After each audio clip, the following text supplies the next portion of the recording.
Awal konflik Iran dan Israel. Pada tahun 1979, revolusi Islam di Iran mengubah peta politik Timur Tengah. Sebelum revolusi, hubungan Iran dan Israel cukup stabil meski tidak terlalu terbuka.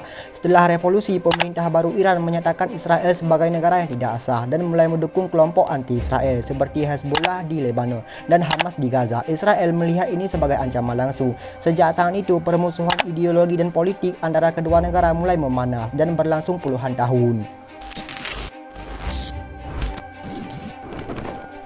Perang bayangan selama puluhan tahun. Meskipun jarang berperang terbuka, Iran dan Israel sering melakukan perang bayangan. Israel menyerang fasilitas militer Iran di Suriah untuk mencegah senjata sampai ke Hezbollah. Iran memperkuat jaringan milisinya di Lebanon, Suriah, dan wilayah lainnya. Ketegangan meningkat karena program nuklir Iran berkembang. Israel menuduh Iran membuat senjata nuklir, sementara Iran menegaskan programnya hanya untuk energi damai. Memasuki tahun 2025 hingga tahun 2026, memasuki tahun 2025 dan awal 2026, ketegangan semakin tinggi. Terjadinya serangan cyber, ledakan misterius, dan pembunuhan ilmuwan. Israel menuduh Iran makin nekat membuat senjata nuklir, sementara Iran merasa terus ditekan. Ketegangan meningkat hingga Israel melancarkan serangan udara ke fasilitas strategis Iran menggunakan jet tempur, rudal jarak jauh, dan bom presisi tinggi. Iran membalas dengan ratusan drone dan rudal. Sirine berbunyi di kota-kota besar. Beberapa serangan menembus pertahanan, menimbulkan korban dan kerusakan parah.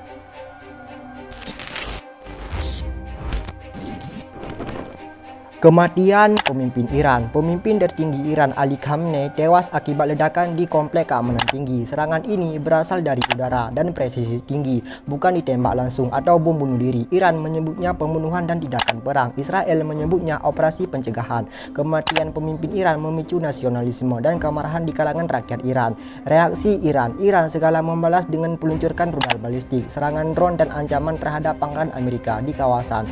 Ketegangan meluas ke Lebanon, Suriah, dan Teluk Persia. Jalur perdagangan minyak terganggu, harga minyak melonjak, dan pasar global bergejolak.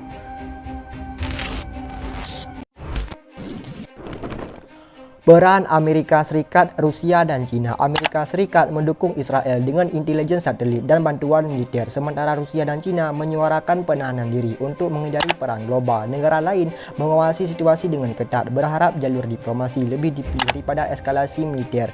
Kegentingan internal Iran bergerak cepat menunjuk pengganti Khamenei agar tidak terjadi kekosongan kekuasaan. Garda Revolusi menyiagakan rudal balistik jarak jauh dan memperketat keamanan nasional untuk menjaga stabilitas politik. Israel memperkuat pertahanan. Israel mengaktifkan sistem pertahanan udara non-stop, termasuk Iron Dome, memperkuat perlindungan sipil, dan meminta warga tetap di bunker. Serangan presisi dan intelijen satelit menjadi kunci strategi Israel agar pertahanan efektif. Konflik meluas ke regional. Ketegangan menyebar ke Lebanon dan Suriah. Hezbollah menembakkan roket ke udara Israel, sementara milisi Iran meningkatkan aktivitas. Konflik tidak lagi hanya antara dua negara, tetapi melibatkan sekutu dan pasukan proksi. Dampak global dan ekonomi. Harga minyak dunia melonjak karena gangguan distribusi dari Teluk Persia. Pasar keuangan bergejolak. Negara-negara yang bergantung energi Timur Tengah menghadapi risiko ekonomi besar. Perang cyber meningkat, menargetkan komunikasi, listrik, dan infrastruktur penting. Gelombang pengungsi muncul, rumah dan fasilitas umum hancur, kebutuhan pokok sulit didapat. Strategis modern dan teknologi militer. Perang modern menggunakan teknologi canggih. Iran memanfaatkan drone tempur dan jaringan milisi. Israel mengandalkan Iron Dome, serangan udara presisi, dan intelijen satelit. Kedua pihak menyerang sistem komunikasi, listrik, infrastruktur vital.